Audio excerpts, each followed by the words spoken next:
আসসালামু আলাইকুম। আজকে আবার এসএসসি পরীক্ষার্থী 2025 তোমাদের জন্য ঢাকা বোর্ডের 2024 সালে অনুষ্ঠিত ইংরেজি সেকেন্ড পেপারের যে কোয়েশ্চেন রয়েছে সেখান থেকে এর আগের আলোচনায় আমি কোয়েশ্চেন 1 নিয়ে কথা বলেছি, আজকে কোয়েশ্চেন 2 নিয়ে কথা বলবো এবং এটি হচ্ছে উইদাউট ক্লু। কিন্তু উত্তরটি আমরা কিভাবে করবো আমাদের মাথায় থাকতে হবে। উইথ ক্লু আর উইদাউট ক্লু আমি আবারও বলছি, কোয়েশ্চেন 1 এন্ড কোয়েশ্চেন 2 সিলেবাসে বলে দেওয়া আছে যে এইটির উত্তর শুধুমাত্র 3টি বিষয়ের উপর হবে।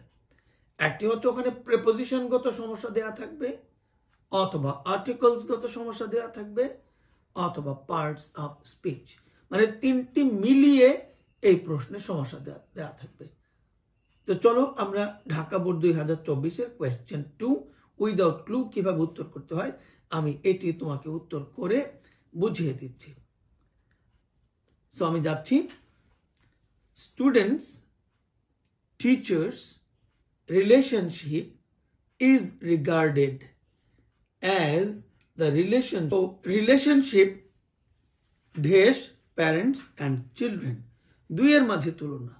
তা দুইয়ের মাঝে তুলনার জন্য আমরা একটা প্রিপোজিশন ব্যবহার করে থাকি। আমরা জানি দুইয়ের মাঝে তুলনা বোঝালে এখানে বিটুইন বসে, তো আমরা দুইয়ের মাঝে তুলনা বোঝাচ্ছে তাই উত্তরে আমরা বিটুইন লিখতে পারি। বিটুইন আমরা হয়তো জানি যে কোনো জিনিস দুইয়ের মধ্যে তুলনা বোঝালে বিটুইন, আর দুইয়ের অধিকের মধ্যে তুলনা বোঝালে বসে এমন। এখন আমরা পরবর্তী লাইনটিতে যাচ্ছি। আ টিচার ইজ নেক্সট ডেস প্যারেন্টস। এখানে একটা কমন শব্দ নেক্সট টু, অর্থাৎ পিতামাতার মানে পরেই হচ্ছে শিক্ষকদের। Teachers is next to parents, এই জন্য নেক্সট এর সাথে টু বসে, নেক্সট টু পরবর্তী। প্যারেন্টস ড্যাশ আপ চিলড্রেন, এখানে সাবজেক্টের পরের যে গ্যাপটি থাকে সেটি থেকে ভার্বের গ্যাপ থাকে, সেই ভার্বটা প্যারেন্টস, এখানে ভার্ব আমরা আপ শব্দের সাথে মিলিয়ে লালন পালন করে সেটি হচ্ছে ব্রিং আপ, লালন পালন করা। জায়গাটি হচ্ছে ভার্বের ব্রিং আপ, আপ শব্দটি ইন্ডিকেট করছে ব্রিং শব্দটি আনার জন্য। অন দ্য ড্যাশ হ্যান্ড, আমরা জানি যে এটি একটি common phrase word. On the other hand, অন্যদিকে বা পক্ষান্তরে, অন দ্য আদার হ্যান্ড, তাহলে এখানে উত্তরটি হচ্ছে আদার, ডিতে। A teacher guides the students to materialise their, একজন শিক্ষক একজন ছাত্রের কোন জিনিসটিকে বাস্তবে রূপায়ণ করে। আমরা বুঝতেই পারছি দেয়ার এই শব্দটির পরে জায়গাটি হচ্ছে নাউন। নাউনে আমরা স্বপ্ন বাস্তবায়নের যে বিষয় সেটি বলা হচ্ছে। বাস্তবায়ন করতে পারে, কি বাস্তবায়ন করতে পারে? একটা স্টুডেন্টের সুপ্ত যে ড্রিম থাকে সেই ড্রিমটাকে বাস্তবে রূপায়ণ করতে পারে, এই জন্য এখানে শব্দটা হচ্ছে ড্রিমস। আচ্ছা, আরেকটি বিষয় আমরা লক্ষ্য করতে পারছি, এখানে দেয়ার হচ্ছে পসেসিভ কেস এবং এটি হচ্ছে possessive adjective.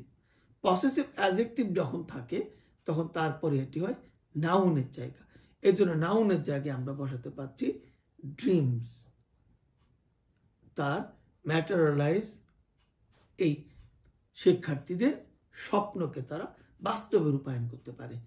A teacher spreads the dash of education, spreads the, একজন টিচার ছাত্রের কি স্প্রেড করতে পারে।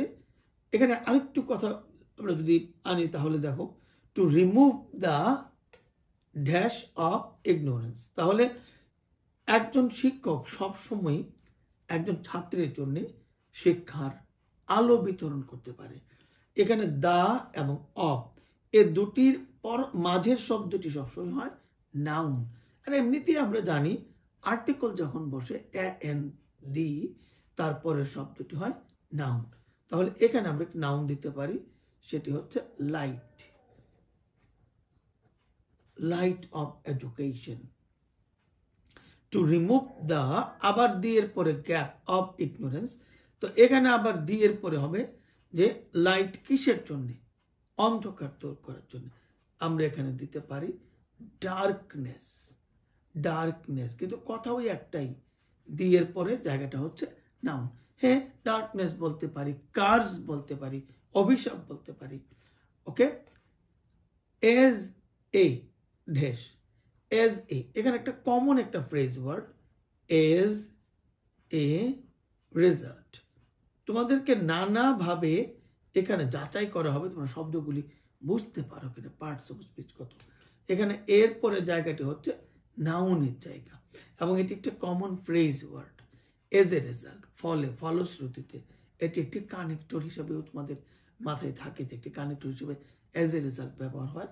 তো এখানে এজ এ রেজাল্টের এজ এ দেয়া আছে, বাট রেজাল্ট শব্দটা দেয়া নাই, তাই আমরা উত্তরে লিখলাম Thus a teacher helps build up, আমরা এখানে জানি যে build up a civilized, civilized এর পরের জায়গাটি হচ্ছে নাউনের জায়গা, civilized এখানে অ্যাডজেক্টিভ, কিভাবে, পাস্ট পার্টিসিপল, পার্টিসিপল মানে ভার্ব ও অ্যাডজেক্টিভ, তারপরে জায়গাটা হচ্ছে নাউনের, তাই আমরা এখানে সোসাইটি কথাটি লিখলাম।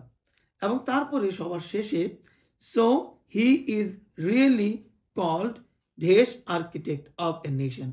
আমি একটা জিনিস শেখাতে চাই যে প্রেপোজিশন অফ যদি হয় তাহলে তার আগের অংশে আমরা এই মূল জিনিসটার খণ্ড অংশ বোঝায়, যেমন অফ এ নেশন, কারণ অফ এর পরেরটা হয় সম্পূর্ণ অংশ, সম্পূর্ণ অংশ বোঝাতে আমরা আর্টিকেল এ বসাই, এবং তার অংশ বা খণ্ড অংশটা অফের আগে বসে এবং তার আগে দা বসে।